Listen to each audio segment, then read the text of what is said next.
ರೇಣುಕಾಸ್ವಾಮಿ ಕೊಲೆ ಕೇಸ್ನಲ್ಲಿ ನಟ ದರ್ಶನ್ ಮತ್ತವರ ಗ್ಯಾಂಗ್ ತಗಲಾಕೊಂಡಿದೆ. ಚಿತ್ರದುರ್ಗದಲ್ಲಿ ಕಿಡ್ನಾಪ್ ಮಾಡಿ ಬೆಂಗಳೂರಿನಲ್ಲಿ ಮರ್ಡರ್ ಮಾಡ್ತಾರೆ. ಆರೋಪದಡಿ ದರ್ಶನ್ ಸೇರಿದಂತೆ 13 ಆರೋಪಿಗಳನ್ನ 6 ದಿನ ಖಾಕಿ ಕಸ್ಟಡಿಗೆ ಪಡೆದಿದೆ.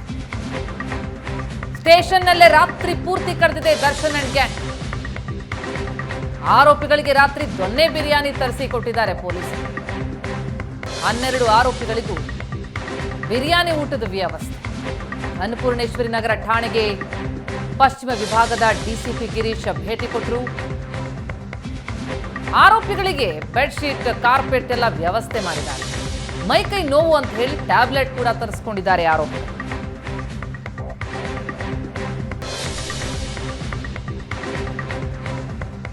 ಅನ್ನಪೂರ್ಣೇಶ್ವರಿ ನಗರ ಠಾಣೆಗೆ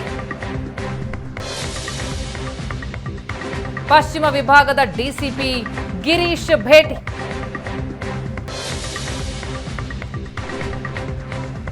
ಸ್ಟೇಷನ್ನಲ್ಲಿ ರಾತ್ರಿ ಪೂರ್ತಿ ದರ್ಶನ್ ಅಂಡ್ ಗ್ಯಾಂಗ್ ಕಳೆದಿದ್ದು ಈಗಾಗಲೇ 6 ದಿನಗಳ ಕಾಲ ಖಾಕಿ ಕಸ್ಟಡಿಗೆ ಕೊಡಲಾಗಿದೆ. ದೃಶ್ಯಗಳಲ್ಲಿ ನೋಡ್ತಾ ಇದ್ದೀವಿ. ಅರೆಸ್ಟ್ ಆಗಿರುವ ದರ್ಶನ್ ಮತ್ತು ಒಟ್ಟು 13 ಮಂದಿ ಆರೋಪಿಗಳು, ದರ್ಶನ್ ಸೇರಿದಂತೆ 13 ಆರೋಪಿಗಳು ರೇಣುಕಾಸ್ವಾಮಿ ಕೊಲೆ ಕೇಸ್ನಲ್ಲಿ ಸಿಲುಕಿದ್ದಾರೆ.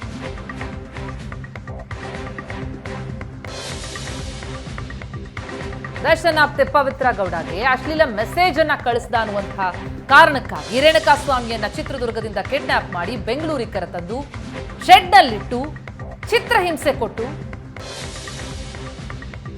ಹಲ್ಲೆ ಮಾಡಿ ಹತ್ಯೆ ಮಾಡಿರುವಂತಹ ಆರೋಪ ದರ್ಶನ್ ಅಂಡ್ ಗ್ಯಾಂಗ್ ಮೇಲೆ ಇದ್ದು ಈ ಹಿನ್ನೆಲೆಯಲ್ಲಿ ಅರೆಸ್ಟ್ ಆಗಿ ಈಗ 6 ದಿನಗಳ ಖಾಕಿ ಕಸ್ಟಡಿಯಲ್ಲಿದ್ದಾರೆ. 13 ಆರೋಪಿಗಳನ್ನು 6 ದಿನಗಳ ಕಾಲ ಪೊಲೀಸ್ ಕಸ್ಟಡಿಗೆ ಕೋರ್ಟ್ ಕೊಟ್ಟಿದ್ದು ಸ್ಟೇಷನ್ನಲ್ಲೇ ರಾತ್ರಿ ಪೂರ್ತಿ ಕಳೆದಿದ್ದಾರೆ ದರ್ಶನ್ ಅಂಡ್ ಗ್ಯಾಂಗ್. ನೆನ್ನೆ ಊಟದ ವ್ಯವಸ್ಥೆ, ಮಲಗೋದಕ್ಕೆ ಕಾರ್ಪೆಟ್ ವ್ಯವಸ್ಥೆ ಎಲ್ಲ ಮಾಡಲಾಗಿದೆ. ಮೈಕೈ ನೋವು ಅಂತ ಹೇಳ್ಕೊಂಡು ಟ್ಯಾಬ್ಲೆಟ್ ತರಿಸ್ಕೊಂಡಿದ್ದಾರೆ ಆರೋಪಿಗಳು. ಭಾರಿ ಗಂಭೀರ ಆರೋಪ.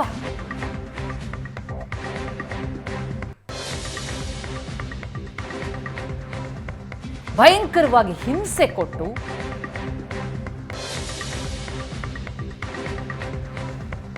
ರೇಣುಕಾಸ್ವಾಮಿಯನ್ನ ಮರ್ಡರ್ ಮಾಡಿರುವಂತಹ ಆರೋಪ ದರ್ಶನ್ ಅಂಡ್ ಗ್ಯಾಂಗ್ ಮೇಲಿರುವಂಥದ್ದು. ಈಗ ಖಾಕಿ ಕಸ್ಟಡಿಯಲ್ಲಿದ್ದಾರೆ, ವಿಚಾರಣೆಯನ್ನ ಎದುರಿಸ್ತಾ ಇದ್ದಾರೆ. ಈ ಬಗ್ಗೆ ಡೀಟೇಲ್ಸ್ ಪಡೆಯೋಣ. ನಮ್ಮ ರಿಪೋರ್ಟರ್ ನಟರಾಜ್ ಈಗ ಸಂಪರ್ಕದಲ್ಲಿದ್ದಾರೆ.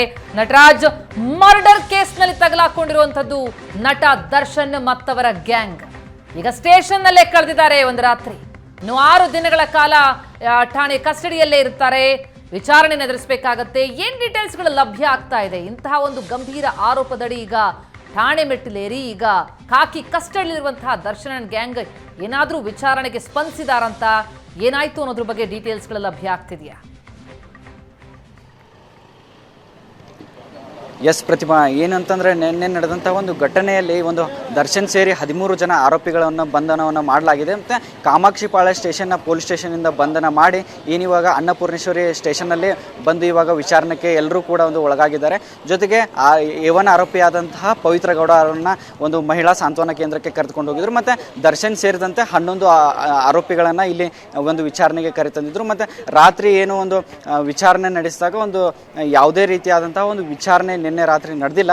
ಸೊ ರಾತ್ರಿ ಏನಂತಂದರೆ ಅವರು ಆರಾಮಾಗಿ ಒಂದು ತಲೆದಿಂಬಾಗಿರ್ಬೋದು, ಬೆಡ್ಶೀಟ್ ಆಗಿರ್ಬೋದು, ಕಾರ್ಪೆಟ್ ಎಲ್ಲವನ್ನೂ ಕೂಡ ಕೊಟ್ಟು ಒಂದು ಮಲಗುವಂಥ ಪರಿಸ್ಥಿತಿ ಅಲ್ಲಿ ಉಂಟಾಗಿತ್ತು. ಮತ್ತು ಜೊತೆಗೆ ಬೆಳಗ್ಗೆಯಿಂದ ಅಲ್ಲಿ ಬಂಧನದ ಭೀತಿಯಲ್ಲಿದ್ದಿರ್ತಕ್ಕಂತಹ ಆರೋಪಿಗಳಿಗೆ ಒಂದು ಮೈಕೈ ನೋವು, ತಲೆನೋವು ಅನ್ನೋ ಕಾರಣಕ್ಕಾಗಿ ಒಂದು ಡೋಲೋ 650 ಮಾತ್ರೆಯನ್ನು ನೀಡಲಾಗಿತ್ತು. ಆದರೆ ಇವತ್ತಿನಿಂದ ಒಂದು 6 ದಿನಗಳ ಕಾಲ ಇಲ್ಲಿ ಪೊಲೀಸರು ಒಂದು ಮಜರು ಪ್ರಕ್ರಿಯೆಯನ್ನು ಇಲ್ಲಿ ಮಾಡ್ತಾರೆ. ಅಂದರೆ ಯಾವ ರೀತಿಯಾದಂತಹ ಒಂದು ಈ ಕೊಲೆ ಪ್ರಕರಣ ಇಲ್ಲಿ ನಡೆದಿದೆ, ಅದರ ಒಂದು ಮಹಜರು ಪ್ರಕ್ರಿಯೆ ನಡೀತದೆ.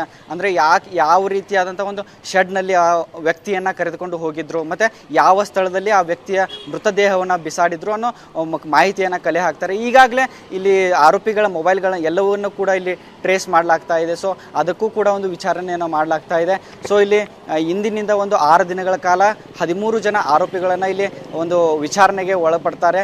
ಸೊ ಇವತ್ತು ಪ್ರಮುಖವಾಗಿ ಹೇಳಬೇಕು ಅಂತಂದರೆ ಇಲ್ಲಿ ಆರೋಪಿಗಳನ್ನು ಒಂದು ಕೊಲೆ ಮಾಡಿರ್ತಕ್ಕಂತಹ ಜಾಗಕ್ಕೆ ಕರೆದುಕೊಂಡು ಒಂದು ಮಹಜರ ಪ್ರಕ್ರಿಯೆಯನ್ನು ಮಾಡ್ತಾರೆ ಮತ್ತು ಯಾವ ರೀತಿಯಾದಂತಹ ಒಂದು ಮಾರಕಾಸ್ತ್ರಗಳನ್ನು ಇಲ್ಲಿ ತೆಗೆದುಕೊಂಡು ಇಲ್ಲಿ ಕೃತ್ಯವನ್ನು ನಡೆಸಿದ್ದಾರೆ ಅವುಗಳನ್ನು ಕೂಡ ಕಲೆಯನ್ನು ಹಾಕ್ತಾ ಇದ್ದಾರೆ. ಸೊ ಎಲ್ಲ ಮಾರಕಾಸ್ತ್ರಗಳನ್ನ ಒಂದೊಂದು ಸ್ಥಳದಲ್ಲಿ ಇಲ್ಲಿ ಬಿಸಾಡಿರ್ತಕ್ಕಂಥದ್ದು ಕೂಡ ನಮಗೆ ಕಂಡು ಬರ್ತಾ ಇದೆ ಮತ್ತು ಅವುಗಳನ್ನು ಎಲ್ಲವನ್ನು ಕೂಡ ಒಬ್ಬೊಬ್ಬ ಆರೋಪಿಯನ್ನು ಕರೆದುಕೊಂಡು ಹೋಗಿ ಎಲ್ಲವನ್ನೂ ಕೂಡ ಒಂದು ವಿಚಾರಣೆಗೆ ಒಳಪಡಿಸ್ತಾರೆ. ಪ್ರತಿಮಾ, ಎಸ್, ಸ್ಟೇಷನ್ ಬಳಿ ಯಾವ ರೀತಿಯಾದಂಥ ಚಿತ್ರಣ ಕಂಡು ಬರ್ತಾ ಇದೆ ನಟರಾಜ್? ಯಾಕಂದ್ರೆ ನಿನ್ನೆ ಅರೆಸ್ಟ್ ಮಾಡಿ ಕರ್ಕೊಂಡು ಬಂದು ವಿಚಾರಣೆ ನಡೆಸ್ತಾ ಇದ್ದಂಥ ಸಂದರ್ಭದಲ್ಲಿ ಬಹಳ ದೊಡ್ಡ ಸಂಖ್ಯೆಯಲ್ಲಿ ಅಭಿಮಾನಿಗಳು, ನಿರ್ಮಾಪಕರು ಹೀಗೆ ಒಬ್ಬರಾದ್ಮೇಲೆ ಒಬ್ರು ಬಂದು ಅವರನ್ನು ಭೇಟಿಯಾಗೋದಕ್ಕಿಂತ ಪ್ರಯತ್ನ ಕೂಡ ಪಡ್ತಾ ಇದ್ದಂತಹ ದೃಶ್ಯಗಳನ್ನು ನಾವು ನೋಡಿದ್ವಿ. ಆದರೆ ಈಗ ಕೋರ್ಟೇ ಈಗ ಪೊಲೀಸ್ ಕಸ್ಟಡಿಗೆ ಕೊಟ್ಟಿದೆ, ವಿಚಾರಣೆಯನ್ನು ಎದುರಿಸಬೇಕಾಗತ್ತೆ 6 ದಿನಗಳ ಕಾಲ. ಹಾಗಾಗಿ ಸ್ಟೇಷನ್ ಬಳಿ ಇವತ್ತು ಕೂಡ ಅಂತಹ ಬರುವಂತಹ ಸನ್ನಿವೇಶಗಳು ಕಂಡು ಬರ್ತಾ ಇದೆಯಾ? ಹೇಗಿದೆ ಅಂತ ಚಿತ್ರಣ?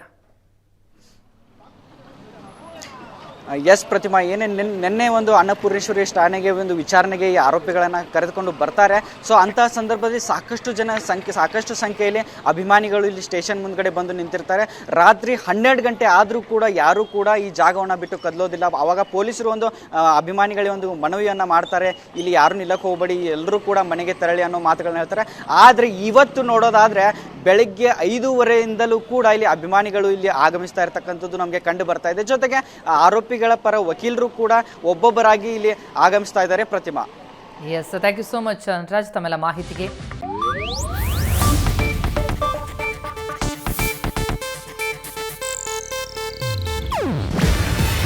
ಇದು ಏಷ್ಯಾನೆಟ್ ನ್ಯೂಸ್ ನೆಟ್ವರ್ಕ್ ಪ್ರಸ್ತುತಿ. ನೀವು ನೋಡ್ತಿದ್ದೀರಾ ಏಷ್ಯಾನೆಟ್ ಸುವರ್ಣ ನ್ಯೂಸ್.